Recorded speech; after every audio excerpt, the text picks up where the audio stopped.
Timbers.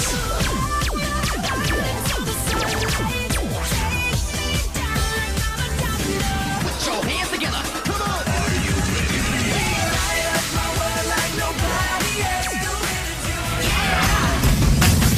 Wolves.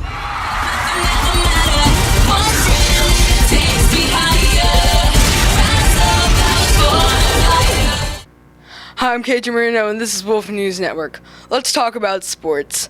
The NFL Super Bowl 48 was played on Sunday, February the 2nd, 2014. The two teams competing were the Seattle Seahawks and the Denver Broncos at MetLife Stadium in East Rutherford, New Jersey. Doing a wonderful job, Renee Fleming sung the national anthem at the kickoff of the game. Starting the game in the first quarter, the Seahawks scored 8 points, leaving the Broncos with 0. In the second quarter, Seattle scored 14, making the score 22-0. For the halftime show, Bruno Mars put on an amazing performance featuring the drum solo from Billionaire, followed by Locked Out of Heaven, Treasure, and Give It Away Now, with the Red Hot Chili Peppers. To finish the show, Bruno Mars performed Just the Way You Are, which was nicely concluded with many amazing fireworks. In the third quarter, finally putting some points on the board, the Denver Broncos scored 8 points and the Seahawks scored 14 points. To finish the game, Seattle scored 7 more points, leaving the final score 43-8. Oh, we can do anything we want, give it up. So live it up, live it up. Wolves. Most of the time, we usually have good, entertaining stories. However, today we are going to bring you a very tragic story. Philip Seymour Hoffman played Podlatch Heavensby in The Hunger Games. He was first seen very briefly in the first movie released in 2013, but now he will be playing one of the main characters in Mockingjay Part 1. He is going to play the head game maker. However, after taking drugs, he was found dead in his apartment in New York. According to The Hollywood Reporter, Philip Seymour Hoffman had completed his work for Part 1 of Mockingjay and only had 7 days of recording remaining for Part 2.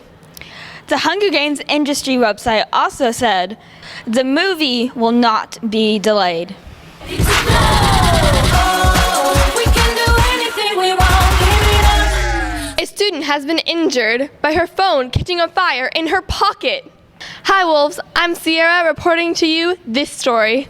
A few weeks ago, at a school in Maine, a girl was just sitting enjoying her class when she says she heard a pop, and then all of a sudden her pocket started smoking. She then found out that her phone had caught on fire. Even though with the help of her classmates she did extinguish the flames, she has still suffered first and second degree burns. Officials later found out that the cause of the fire was the lithium-ion batteries that were in her phone. Now, although this occurrence is rare, it has actually happened before.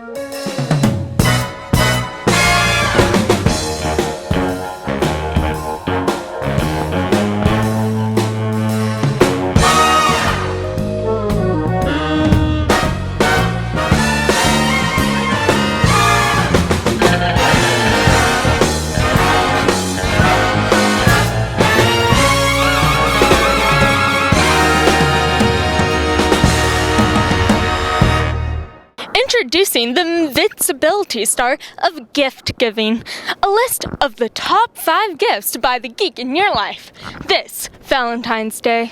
Hello, this is Alexandria of Wolf News Network bringing you top stories and advice. Number 5 goes to the Sword of Godric Gryffindor letter opener. Although it doesn't come with a phoenix or a sarcastic dusty hat, this gift is sure to tell them how you feel. Only a true Gryffindor can pull it out, and telling someone you think they're brave is one of the biggest compliments you can give them. Number 4 pays homage to one of the longest running British TV shows out there. Give your cherished one a blue box that's bigger on the inside, a jewelry box to be specific. A TARDIS jewelry box is one of the best ways to store treasured items and give a solid promise that you'll buy things to fill it up with. But don't worry, if you blink, you won't miss the joy of your angel. Speaking of jewelry to fill up the TARDIS with, number 3 is a one-up mushroom necklace. Sometimes life repeats itself. Your last romantic relation ended up with them telling you to get a life. Your sister told you to get a life. That one annoying colleague told you to get a life. Well, now you can tell your sweetheart that they are your life in the form of a snazzy charm. Some couples get rings for each other and wear them all the time to show how precious they are to one another. But how about a collector's item that showcases the person who first called something precious? Number 2 is a Gollum snow globe. Who doesn't adore those cheery scenes in glass with glitter swirling around? Gollum doesn't. He only has eyes for his precious, and hopefully you do too.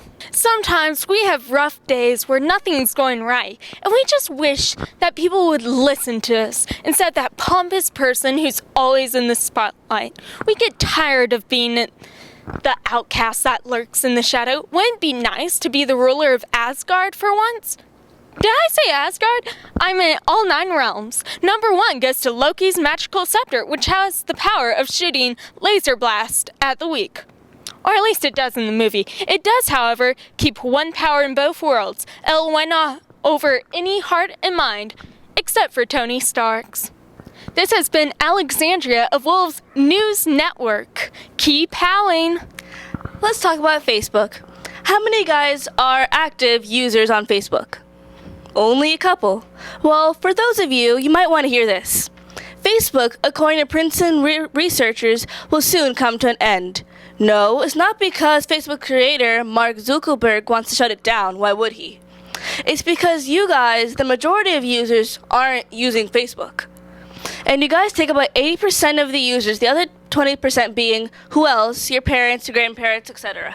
Ever since other social networking sites, such as Twitter and Instagram, have come out, Facebook has been continually losing users.